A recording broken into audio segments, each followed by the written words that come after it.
Oh, what a beautiful morning. Oh, what a beautiful day. I have a wonderful feeling I have to stop saying that or have to pay the estate of Rodgers and Hammerstein. Don't want to do that. They don't need it. It is Friday, the 25th day of February 2022. It's cold. It's 12 degrees outside of our studios. If you park outside, if you don't park in a garage or a carport, you'll be scraping your windshield this morning. We'll warm up, see a lot of sunshine. We'll get up to around freezing or so. That's about it. And then the changes start coming tonight.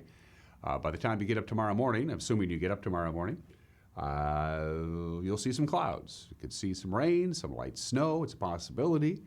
Not a big bunch of snow, but a little dusting over the weekend. But the trade-off is we're going to finally warm up to back to near normal temperatures. After this cold stretch, it is still very chilly. Clear skies today, clouding up tonight, and then a mixed bag as we work into the weekend. Forecast details are coming up. Passes aren't too bad.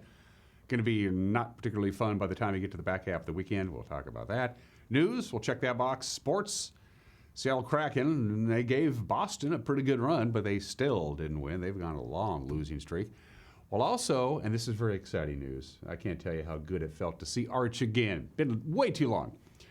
We sent our cameras and we went down to the Town Toyota Center yesterday morning, and we sat down with Sean Zears, who's now in town. Of course, we've been visiting with Sean, the interim broadcasting voice of the Wenatchee Wild. We've been visiting with him from his home in Illinois via Skype, but he's actually in the Pacific Northwest, and now he's up in Canada with the team. So he's traveling with the team this weekend to call the games against Cranbrook and Trail. So Sean in town, Arch on the road to recovery, and myself, we all sat down at the Town Toyota Center to welcome Arch back into the fold.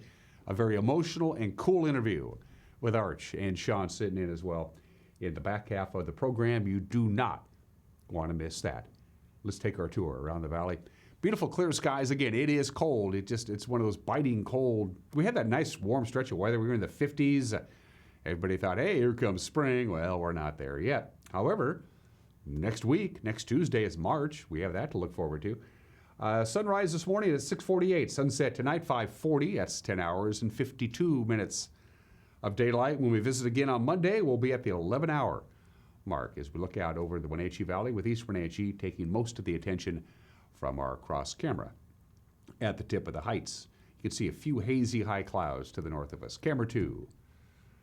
Speaking to the north of us, that is Lake CHELAN. Is that the Lower Butte camera, Uriah?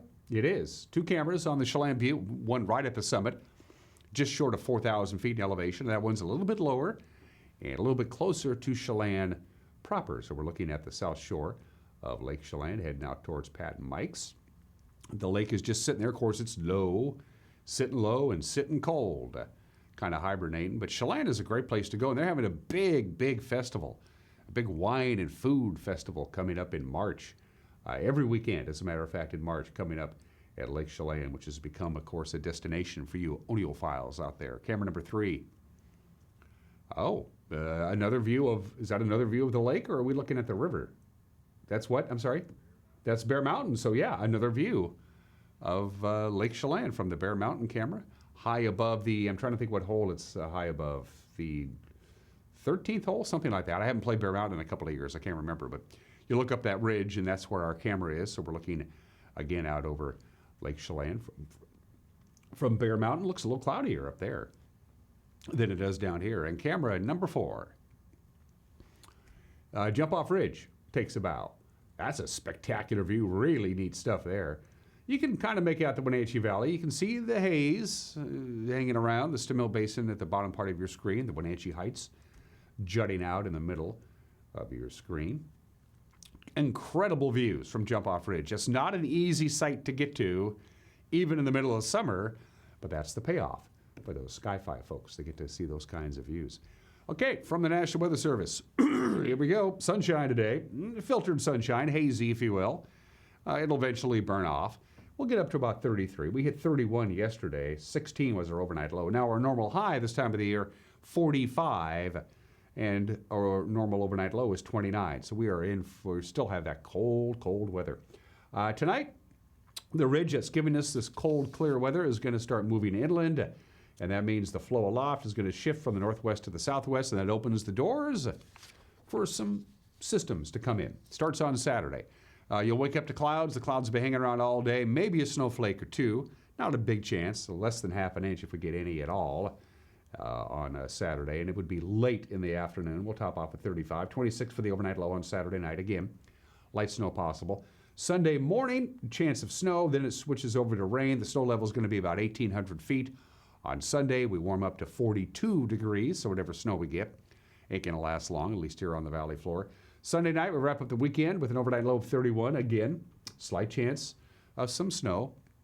Monday night looks very interesting. Monday, pretty quiet most of the day. The snow level is going to be about 2,500 feet. We'll be up to about 41. But Monday night, when the next system comes through, we have a pretty good chance of freezing rain mixing with snow. Yeah, so Monday night into Tuesday, as we welcome March, it could be dicey. Tuesday, of course, is March 1st, so just want to let you heads up on there. We have a distinct possibility of overnight freezing rain Monday night into early Tuesday morning. We hope that doesn't happen, but at least we warm up a little bit, or in this matter, quite a bit. Big temperature variation between Friday's high, today's high, and Tuesday's high as these systems begin to come in. All right, mountain passes. Your pass report brought to you by D.A. Davidson, the strength of a trusted partner and personalized solutions to meet your financial needs. Member SIPC. Live shot of Stevens. I'm seeing a lot of asphalt, but there's a traction tire advisory. It's clear skies. It's not snowing, but there is just enough compact snow and ice right at the summit of Stevens Pass that the State Patrol is advising that you have traction tires on your car. The Blue Pass is fine. No advisories, no restrictions. Roadway bare and dry. And on I-90, no advisories, no restrictions. The roadway is bare and dry. No snow in the forecast today. None tonight. None Saturday. Saturday night, here comes some snow. 3 to 5 inches of snow Saturday night. Sunday for the mountain passes, an additional 3 to 5 inches of snow. The big dumping Sunday night into Monday. It's going to snow all night Sunday night. They're going to get about 6 to 7 inches of snow Sunday night, and then an additional 4 to 8 inches of snow on Monday. So if you're driving over the mountain passes, your window is now until Saturday night. Saturday night overnight, we mean the wee small hours of Saturday night into Sunday, is when the snow is going to start, and it's basically not going to stop until Monday morning. So big time snow coming to the Cascades starting late on Saturday night. Right now, you're pretty good. 8 minutes after the hour, a break, and then your news. You're watching Wake Up Wenatchee Valley on the NCW Life Channel.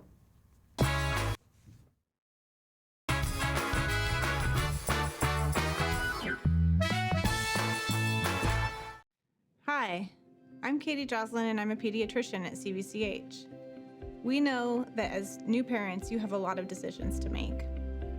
At CVCH, we have a team of caring pediatricians and family medicine providers who love to take care of newborns. As you're making that decision of where you'd like to go, we hope that you'll consider coming to CVCH, where any of the providers you choose would care for your baby as if it was one of their own. Find ageless beauty at CHELAN Valley Skincare. Cindy offers the most up-to-date treatments for personalized skincare. If sagging skin or acne scars are some skin challenges for you, CHELAN Valley Skincare offers non-invasive, non-surgical skincare. With up-to-date technology for shorter treatment plans, you'll benefit from Cindy's expertise to help you accomplish your skincare goals. Please stop by their website for details on all their services. Call Cindy today for your free consultation.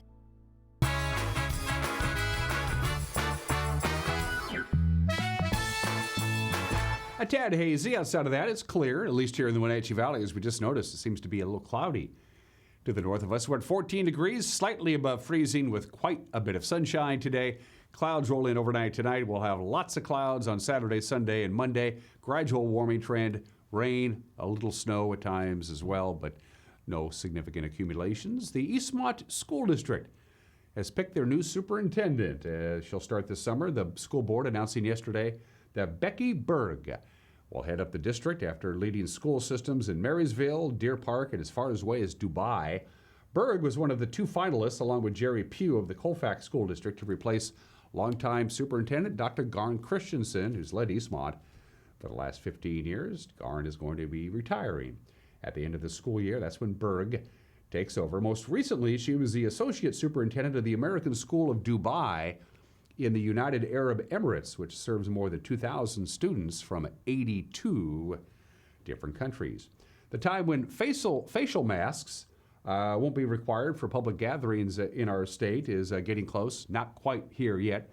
On March 21st, of course, almost all facial mask mandates will be lifted with a couple of exceptions. I had a chance to sit down with the administrator of the CHELAN Douglas Health District, Luke Davies, who told me that Wenatchee Valley appears to be emerging from the latest form of the pandemic.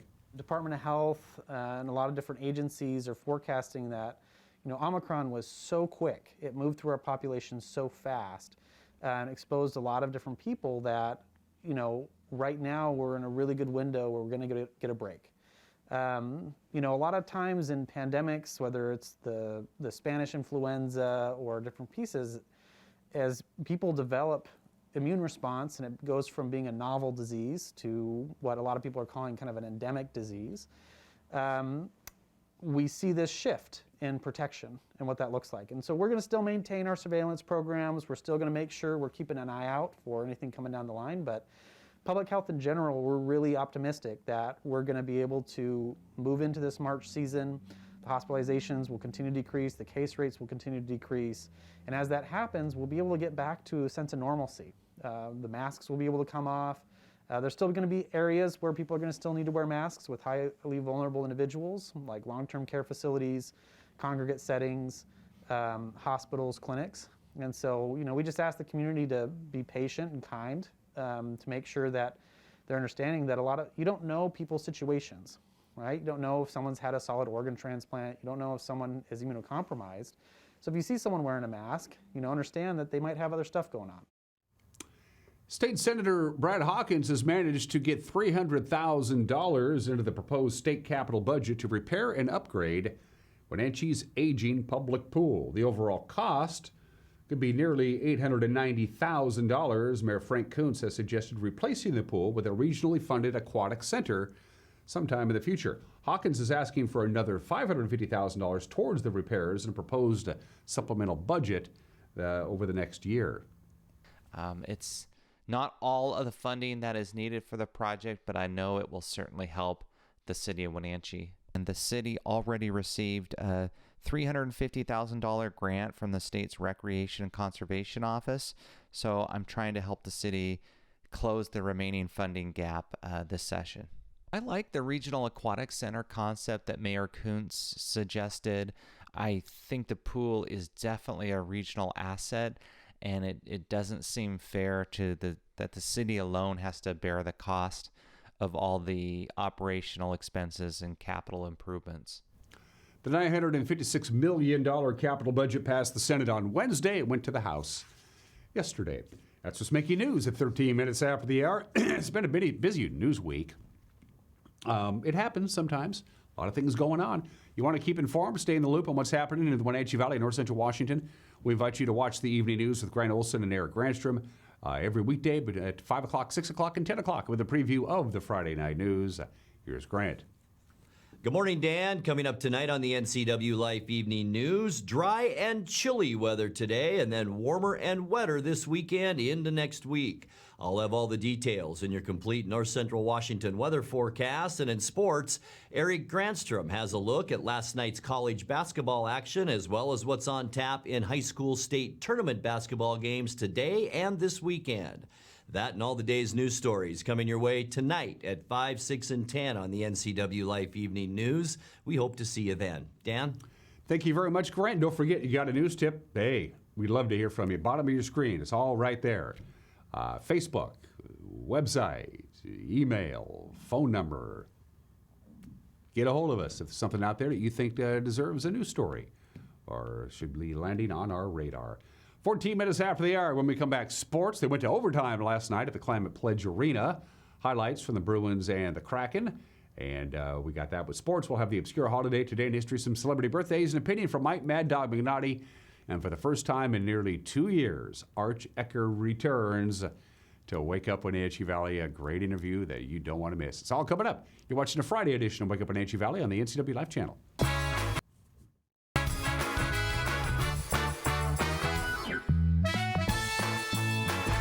Are you you looking at buying your first home or additional homes, perhaps an investment property or refinancing? Let the local Caliber home loan experts help guide you every step of the way with 2 convenient locations to serve you in Wenatchee and CHELAN. Give us a call today.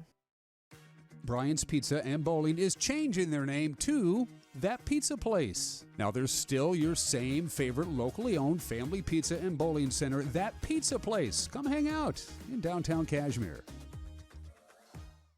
Hi folks, welcome to Save Mart. How can we help you today? We're looking for a recliner. Okay, right this way. Go ahead and move this chair on the other side. You can just lifetime warranty. Great, I want that one. I like that one, That's a great choice. and I want this one as well. Okay. And I definitely want this one. You'll find it at Save Mart. Full service at a low, low price.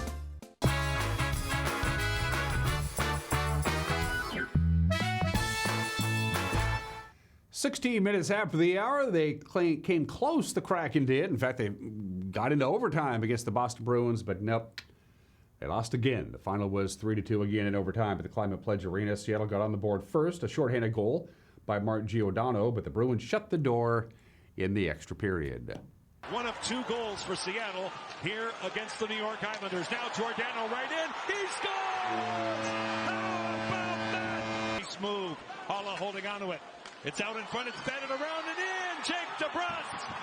Grisslick this way. McAvoy all the way across. A one-timer. Banged home by David Pasternak. And with Eberle and Giordano 3-on-1. Eberle right in. He scores!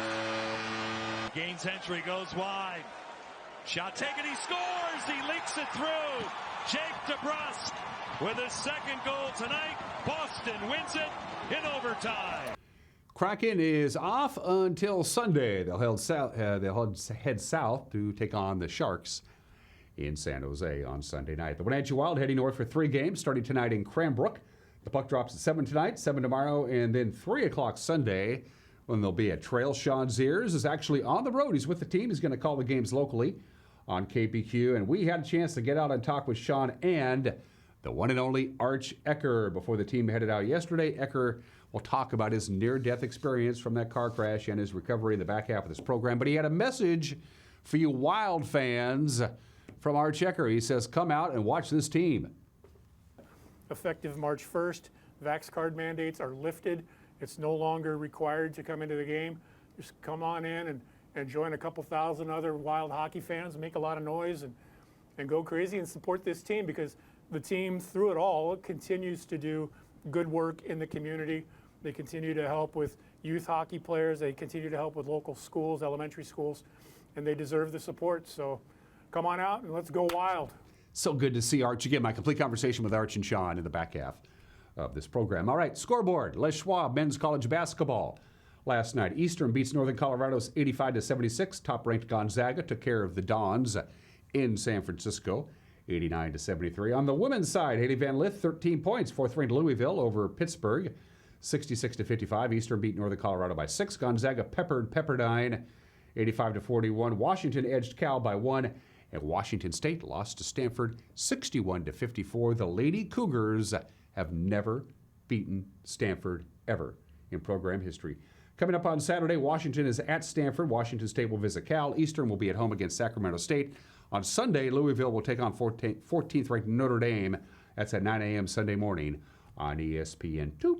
And in men's basketball Saturday, Wazoo visits UW at 3 on the Pac-12 Network. Eastern will be at Sacramento State, and number 1 Gonzaga, number 23 St. Mary's at 7 on ESPN. High school basketball, it's regional playoffs this weekend at assorted locations. Cashmere will take on Freeman, and girls play tonight at 8 at Wenatchee High School. Waterville-Mansfield will take on Muckleshoot at the same time at Eastmont High School. The Moses Lake girls are in Tumwater tomorrow. They'll take on Olympia. That'll be at noon. Okanagan will take on Raymond at 2 at Wenatchee High School. As far as the boys are concerned, the Eastmont boys have a 4 o'clock game against Federal Way today. In Auburn tomorrow, Quincy will take on Kings at Jackson High School at noon. At the same time, the Brewster boys take on Morton White Pass at Wenatchee High. Lake Roosevelt, 2 o'clock game at Eastmont against Riverview. And those are just some of the games that people are playing on this Friday, the 25th day of February. It's yet another food-related holiday, yet another comfort food since we're in winter. Clam chowder, National Clam Chowder Day, which always tastes good, freshly made in a bread bowl, as you picture it there. Chowder itself dates back as a fish stew, not necessarily clam chowder. Just chowder in and of itself dates back to 1795, when they would throw in fish and water and onions and carrots, and then they would throw in bread and croutons as a thickening agent. But the big move was in the early 1800s, 1820s and 30s, when clam chowder became the staple food for sailors. If you're a sailor on a long trip over the open ocean, you have a tendency to eat a lot of fish. And it gets pretty boring after a while, so they said, hey, we got clams and we got stuff to make chowder, so they get tired of eating fish all the time. It made it more palatable.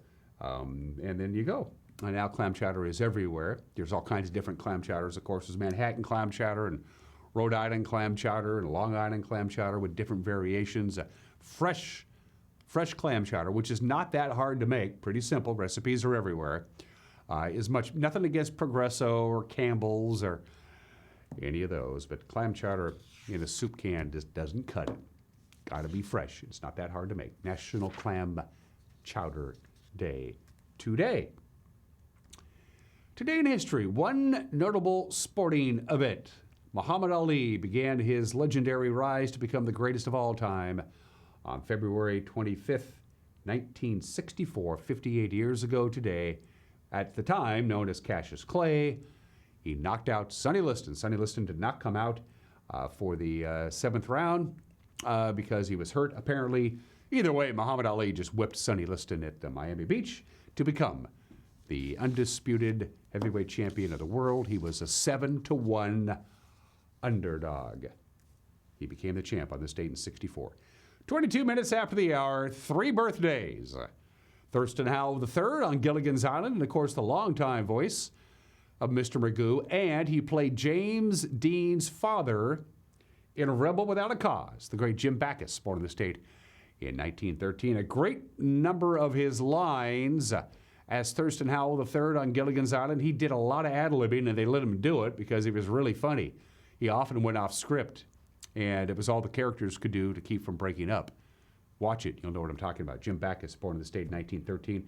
George Harrison would have been 79 years old today. One of the great rock and roll stories. He wanted to be a rock and roll guitarist. He just didn't have a natural affinity for it, so he just practiced. His mom would sit up with him night after night as he learned to play the music of Buddy Holly and Little Richard and Elvis Presley and Jerry Lee Lewis, and he got better and better and better and better. He eventually joined the Beatles, and the big break for George Harrison when it came to join the Beatles, his mother allowed John, Paul, and George, once the three of them decided they were going to make a go of it and see if they could make a living in a rock and roll band, they allowed the three of them to rehearse in George Harrison's living room. Smart move, Mom. George Harrison, born in the state in 1943. We miss George. And happy 46th birthday to Rashida Jones, the daughter of Quincy Jones. Parks and Rec, The Office, Boston Public. She was in the Muppet movie. Now she's doing commercials for somebody. I can't remember. Rashida Jones, 46 years old today. All right, going to take a break. Got an opinion from Mike Mad Dog Magnotti, and then we welcome back our good friend Arch Ecker alongside Sean Zears, who's been spelling Arch while he recovers from his accident. Arch and Sean, join me next. You're watching Wake Up in Angie Valley on the NCW Life channel.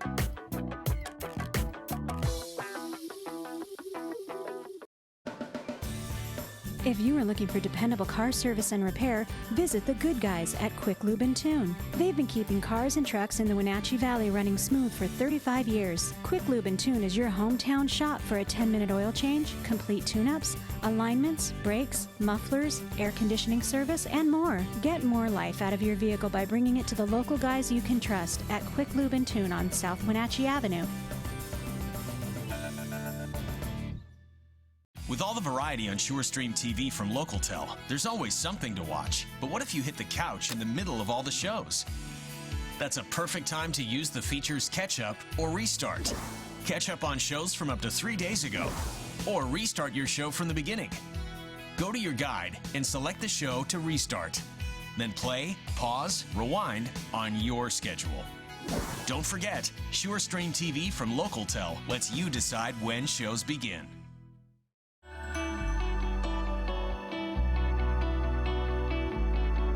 Hello, North Central Washington. I'm Dave Tosh, Executive Director, Wenatchee Valley Senior Activity Center, and I'm excited to announce a new variety show entitled Vibrant Living, brought to you by the Senior Center. And I think you'll find it educational, informative, and a lot of fun. Join us for the new program, Vibrant Living. Different birds enjoy different types of foods, so it's important to offer all the right things for the birds you want to attract. Sound complicated? It doesn't have to be. Our Flying Start Combo is an all-in-one feeder that attracts all the birds in your backyard, with seed, suet, nuts, and fruit. Stop by our store to find out how you can get started feeding the birds. Wild Birds Unlimited. We bring people and nature together.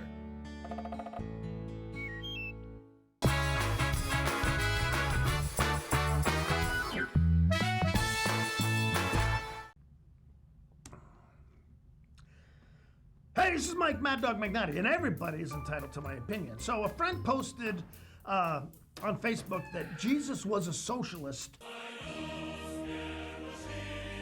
because he told us to feed people. Well, I mentioned that there's a difference. Jesus told me to feed people. He didn't tell the government to make me feed people.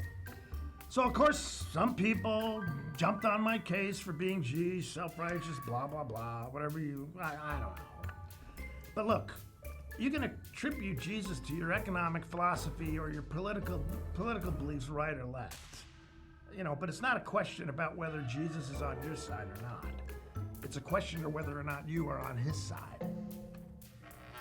This is Mike Mad Dog McNutty, and that's my opinion.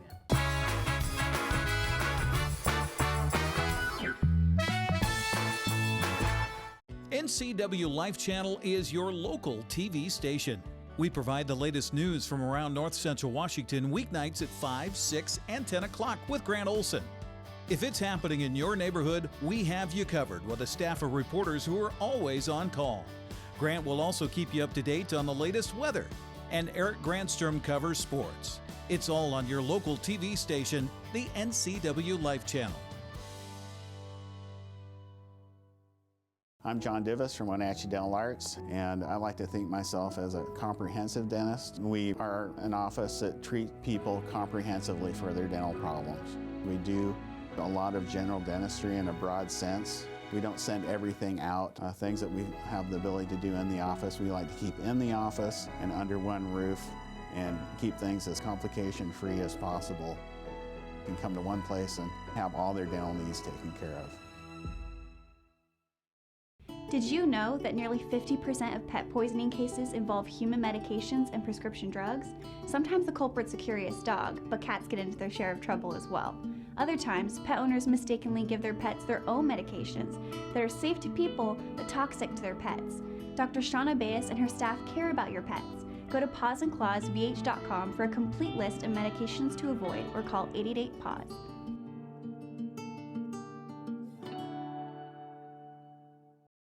Things have changed in the motorsports industry. Short supply and high demand have emptied showrooms. But what hasn't changed are the experts at Doghouse Motorsports. They are here to help you reserve the machine of your choice. Stop by and check out the latest 2022 Husqvarna motorcycles, UBCO, and Intense electric vehicles, and other new additions to the Doghouse Motorsports family of high-quality products.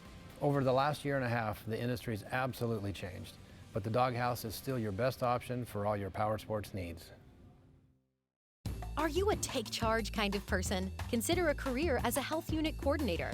You'll work to keep health facilities running efficiently by coordinating medical providers, patients, and departments. The Charter College Certificate in Health Unit Coordinator program can get you up to speed on basic patient care, health records management, health and safety procedures, and medical billing. And the 10-month online program includes a computer you keep.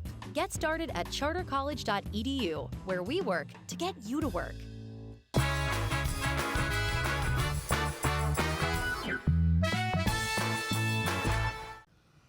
Welcome back to Wake Up Wenatchee Valley. We're here at the Loge section of the Town Toyota Center, and I can't tell you how excited I am.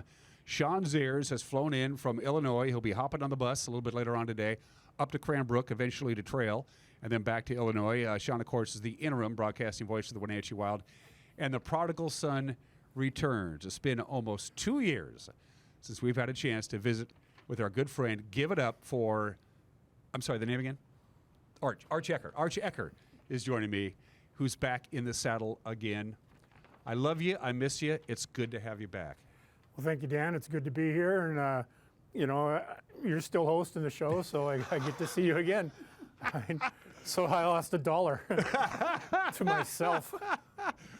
Let's go back, and you're willing to talk about this, and I appreciate it because you don't necessarily have to. Take me back to the summer and on the road trip from. You went down to Southern California to see family, flew into Spokane, hopped in your truck, late at night, driving back here to the big city. Take it from there, Arch. Well, some of your facts are accurate. Par for the course, eh, Dan? Yeah. So no, I'm just kidding. I had gone down to Los Angeles. I got to spend my mom's birthday with her. I had a great time. Flew back to Spokane, and I was driving home, and it was afternoon, light of day, middle of summer, pretty near the solstice, right? Mm-hmm. And I'm not quite sure exactly what happened. I didn't feel tired, not really anyway. And I guess apparently I drifted into the median just a little bit on the other side of Ritzville. And then as I went to correct, I didn't jerk out of it because I spent a lot of years driving in snow, and I'm conditioned.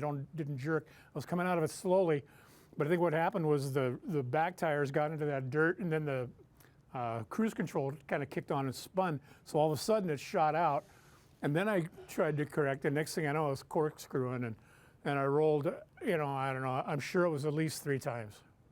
Wow. Yeah, that was no fun. I ended up upside down inside the truck. I had my belt on.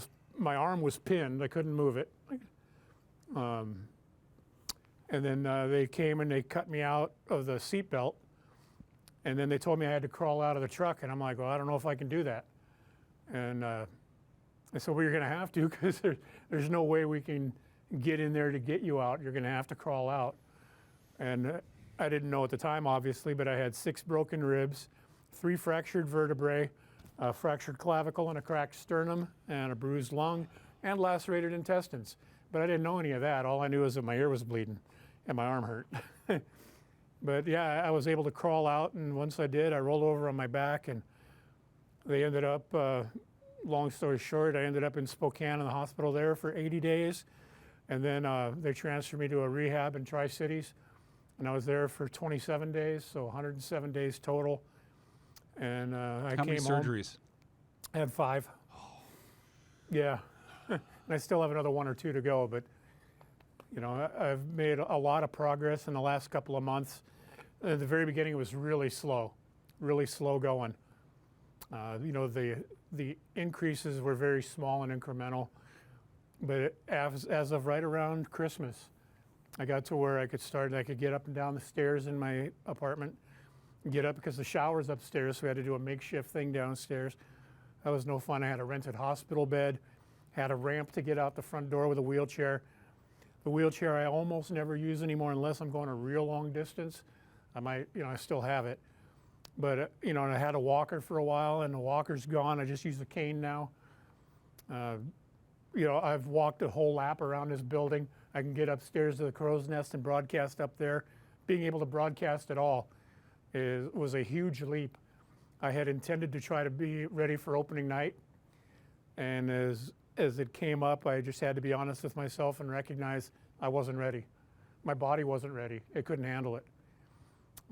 But I've been able to build up to where I can get back on the mic, and boy, and I'm so grateful not only to Sean here for being able to cover in my absence, but also to the Wild organization, right from David and Lisa White at the top, and Bliss and Gretchen here, and everyone else, the staff, the coaches, the players have been phenomenal.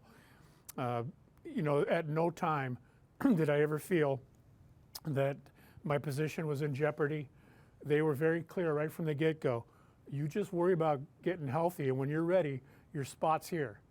And I'll tell you what, that makes a huge difference, especially when you're battling some of the things that I've had to go through over the last 7-8 months, whatever. So yeah, I'm very grateful for this organization, and even more, I've always have been, but even more so now, because, man, I'll tell you what, there's just nothing quite like the love that they've shown me.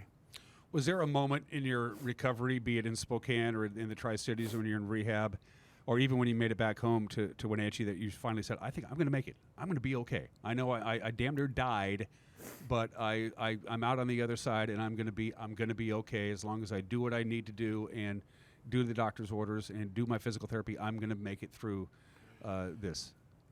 Well, I don't know that there was necessarily a specific moment, but there was a considerable length of time where I was really not with us.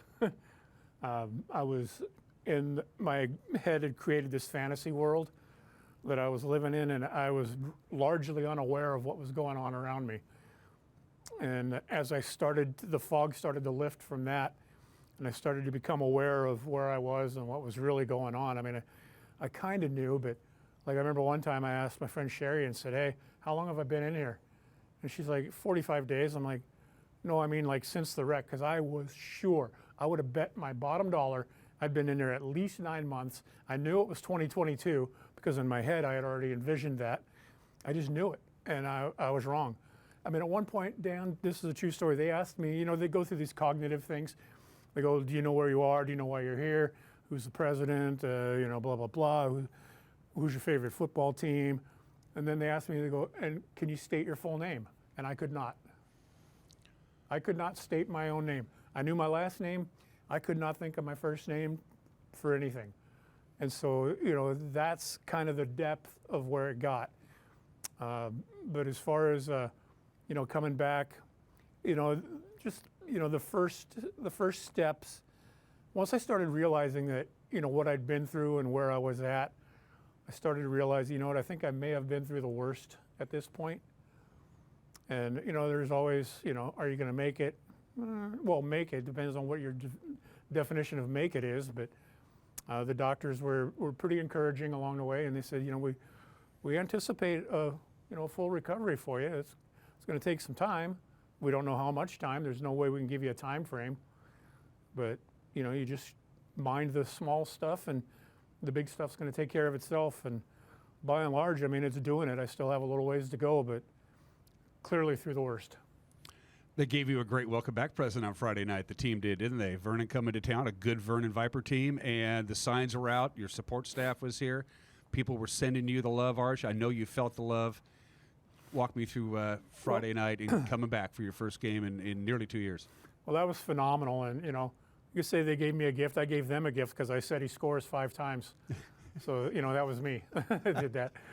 They hadn't scored 5 goals since before Christmas in a game, so clearly they were excited. But yeah, I walked in the door, and we had some technical glitches early on upstairs, which was frustrating because we had taken great pains to try to avoid those and troubleshoot everything in advance. But once the puck dropped, oh boy, I'll tell you what, it felt like putting on an old comfortable pair of slippers, because as I've told you before over the years, I mean, the game almost calls itself. It just happens, and I open up, I'm a conduit for the game. Whatever's happening, I just vocalize what I'm seeing, which is obviously, it's a lot harder or easier to me than football and baseball. Like football, you got to start analyzing, okay, well, it's a 3rd and 4. The running game hasn't been doing very well. You got to analyze all this. Are they going to go 3 wide right? Are they going to go something going to the flat? You got to think about all this stuff. Hockey, the puck drops, and you just say, it's in the right wing corner, it's back to the point, shot, save, rebound, zone cleared, whatever. And so to that part, it was pretty smooth sailing for me.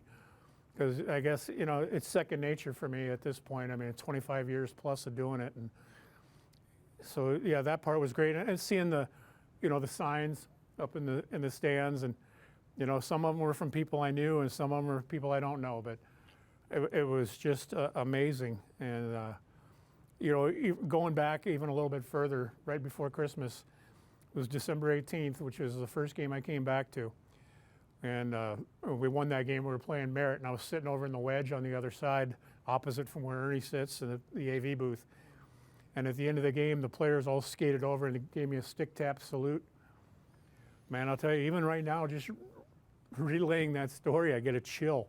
Runs right through me, because it's, you know, there's no higher honor, really, than to get a stick tap salute from the boys. And that was tremendous. And again, it just speaks to the character of our organization as a whole. Well, it's also an honor to inspire somebody to do what you do. Enter Sean Zears. This is a story I've heard secondhand. I want to hear it from the man himself. Sean, of course, has been filling in for Arch, and he will be for the rest of the season for road games. Arch will be called in the home games here. Sean, you have a background with Arch that Arch kind of knows about.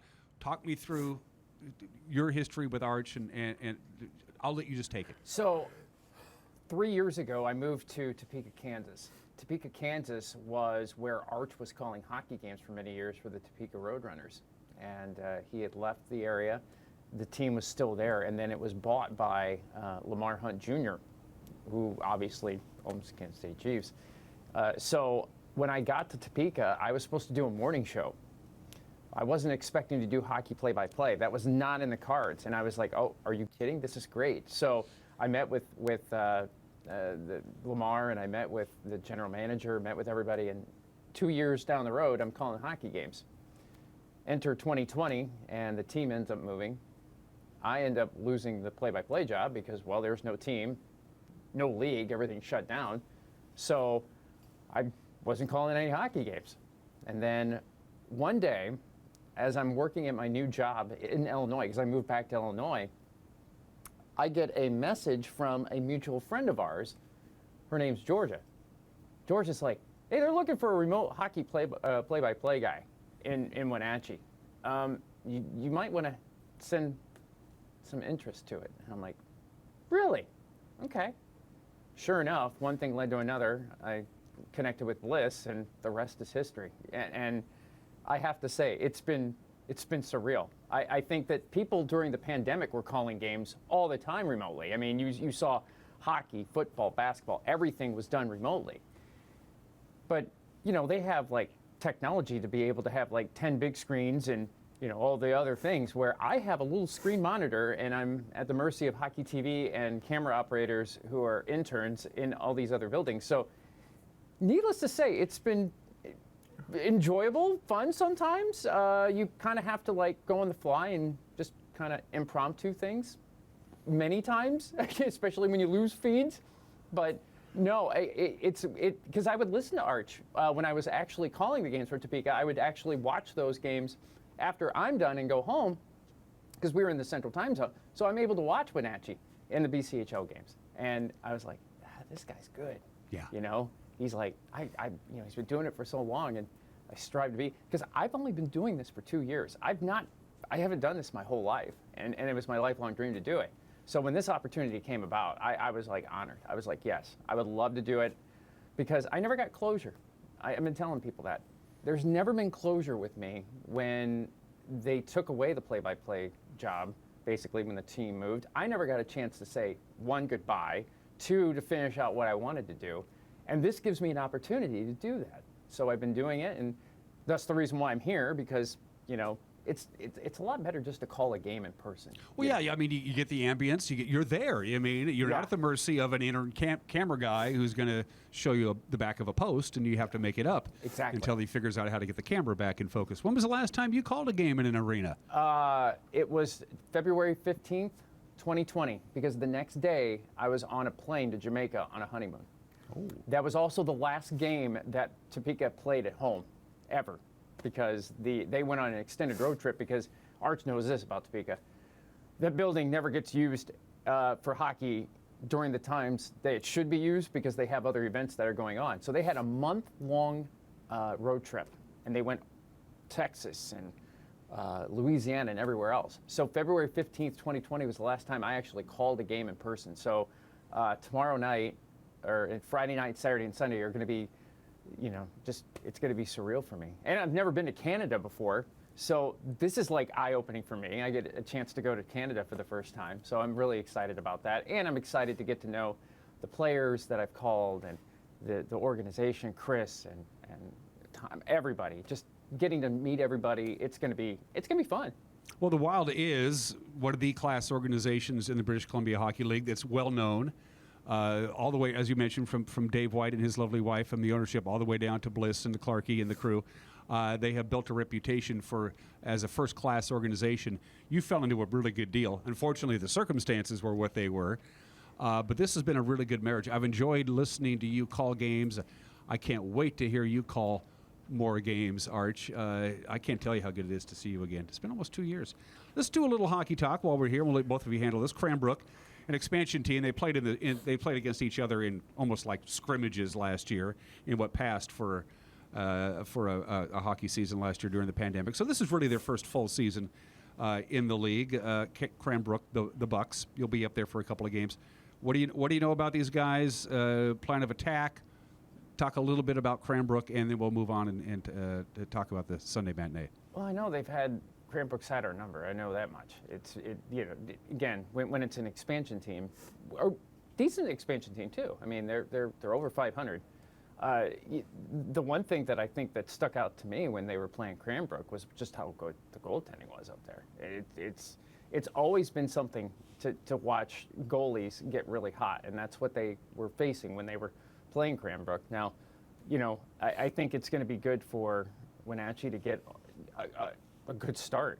That has been their MO all year. If they can get a good start and contain that second period, because they've been doing a lot better, I think they have a really good shot of kind of potentially sweeping this entire weekend. I think because they're playing after Friday's game. Watching that, boy, if they can come out like they did.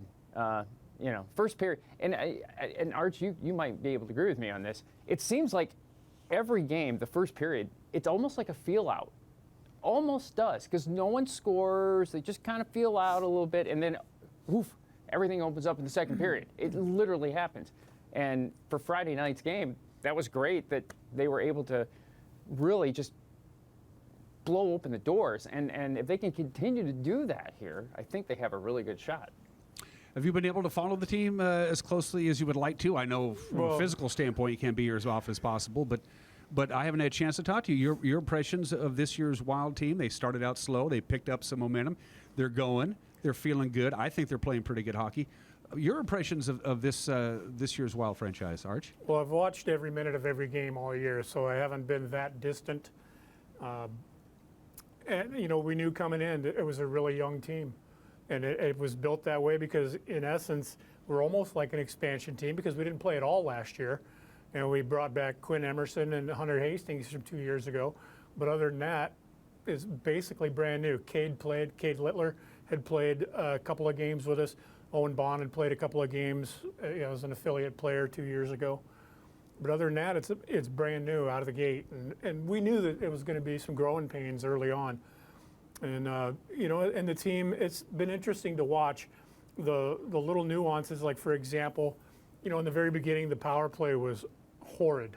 It was anemic. And then all of a sudden it went on this horrific tear and just started blowing people away. So you start seeing, our forecheck looks weak. The next thing you start to see that develop. So the team's growing individually and collectively, which is not a big surprise given the caliber of coaching that we have available to them here. But, with specific regards to Cranbrook, I mean, I wouldn't exactly call them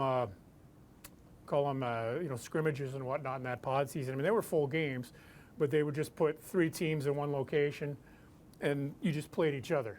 And so, but they were full games, no crowd, but still, 20-game season. So at least they got a little bit of cohesion, and they were able to carry some of that, bring a lot of those guys back, and then they understand the culture and the whole 9 yards right out of the gate. Now, we've had good luck with them. Now, we played them in the preseason, and we got embarrassed. But we had played the night before. It was our first back-to-back, and and we got outworked really bad. But it was a good learning experience. And the 3 times that we've played them in the regular season, they've all been here. We've won all 3 by a score of 3-2. They've been very well contested games. I think they're a little top heavy. They're a very hard-working team, very fast, and they work hard. There's no quit in them. But once you get past Tyson Dick, who's their leading scorer, and Noah Quinn, you get past those guys, and it kind of tapers off a little bit. So, you know, a lot of times you see you got to take away the opponent's best weapons, and you know, it's pretty easy to identify who they are with Cranbrook.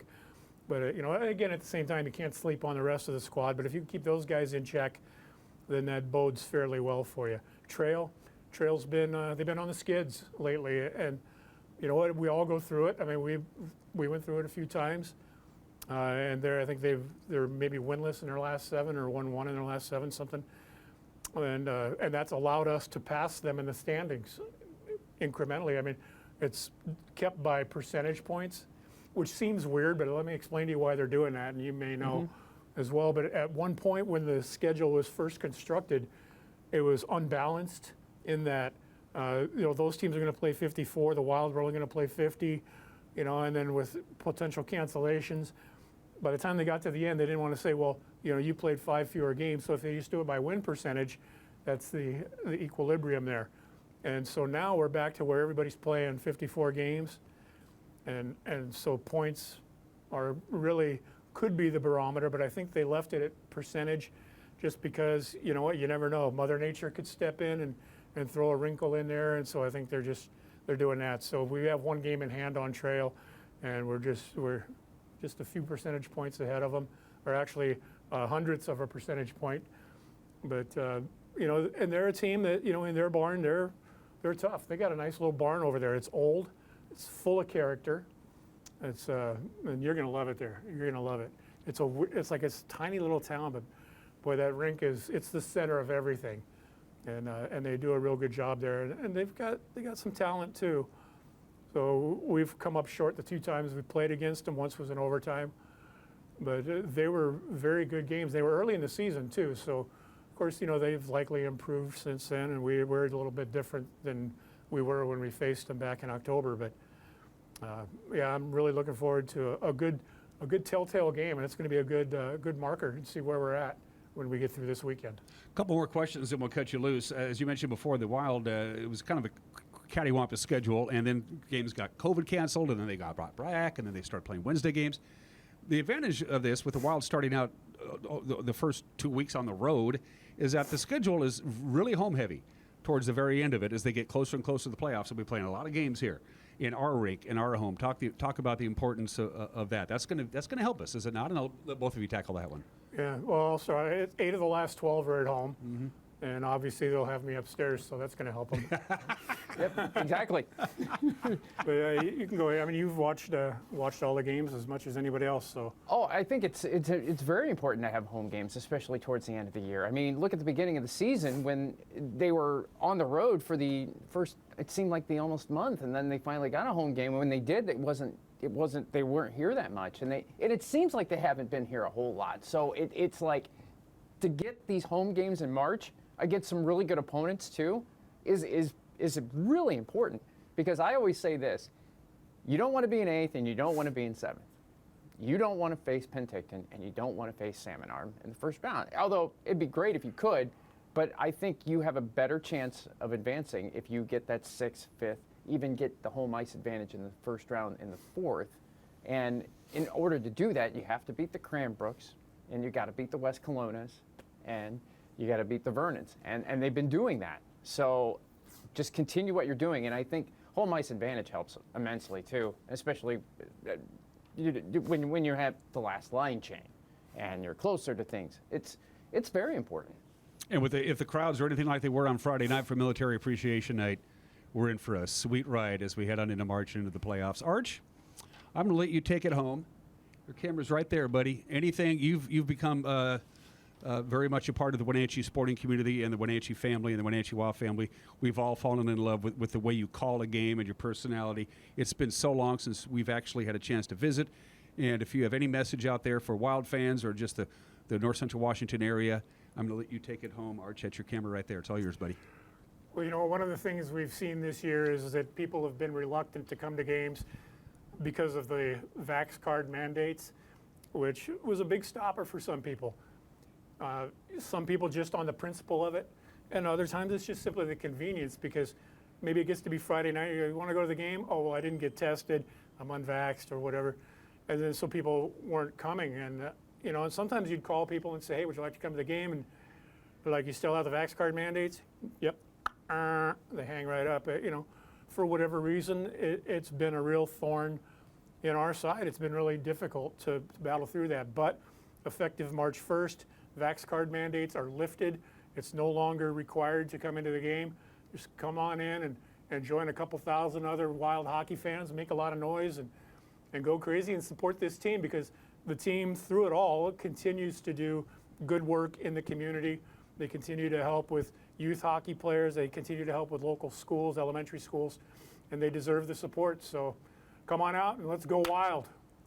Typical Arch. I give Arch a chance to talk him up, and he talks up the team. That's the Arch Ecker we know and love. Sean, it's so great to see you in person. Yeah. Safe travels up to Canada. Thank you. Enjoy sleeping in the bus. Oh, I will. Trust me. Arch, continue your recovery. Now, we're going to be visiting with each other quite a bit now, between now and when the hockey season ends, which hopefully will be sometime in August, which means a deep run in the playoffs. Sean Zears, Arch Ecker, Wenatchee Wild in Cranbrook over the weekend with a matinee on Sunday, and then they're right back here next week. Peek at the rink, as we'll talk about next week with Arch. Gentlemen, have fun. Thank you. Thanks for doing this. We appreciate it. It's our pleasure. You're watching Wake Up Wenatchee Valley. We'll be right back.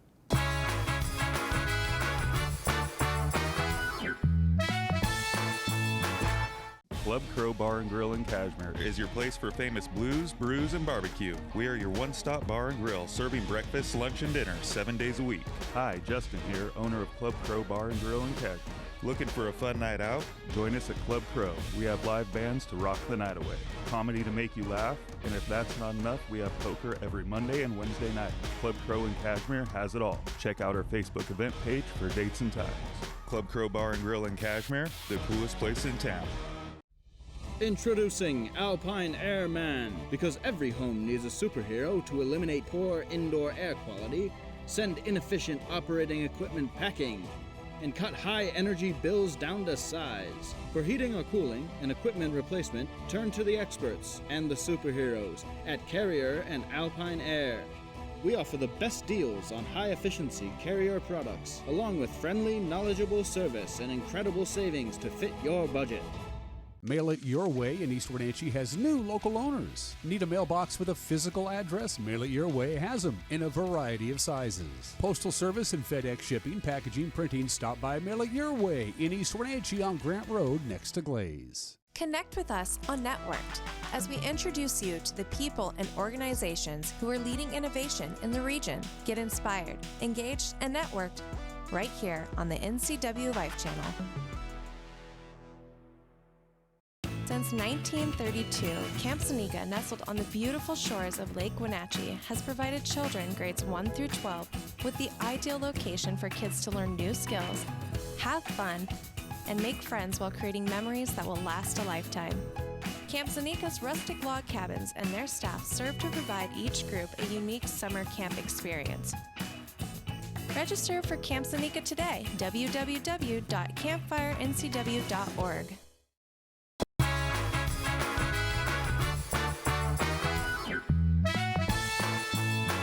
We are back on a clear and chilly morning. 14 degrees in the Wenatchee Valley. Temperatures around the region right now are Freddie, you're at 15. Moses Lake checks in at 11. Downtown Dryden, 13. Suburban Dryden, 13. One more day of cold, clear weather. Then the changes are coming. Let's take a look from the National Weather Service one more time. So clear skies today, high of about 33. When you go to bed tonight, it'll be clear. When you wake up Saturday morning, and we all hope that you do, it'll be cloudy. And we'll eventually climb up to 35 degrees. Late Saturday afternoon into Saturday night, we start talking maybe a little bit of light snow, hit and miss. The ridge that's been giving us this sunshine and cold temperatures is moving inland, and that's going to that's going to open up the door for a series of weak systems, nothing big, but one kind of little bitty system after the other. Happens again on Sunday. Lots of clouds, maybe a late afternoon raindrop or snowflake, high of about 42. Monday night into Tuesday. Say goodbye to February, welcome March, Monday night into Tuesday, with a good chance of freezing rain Monday night into Tuesday. So just a little heads up on that. That is it for us. Have a great weekend. We'll see you Monday. Take care. Bye-bye.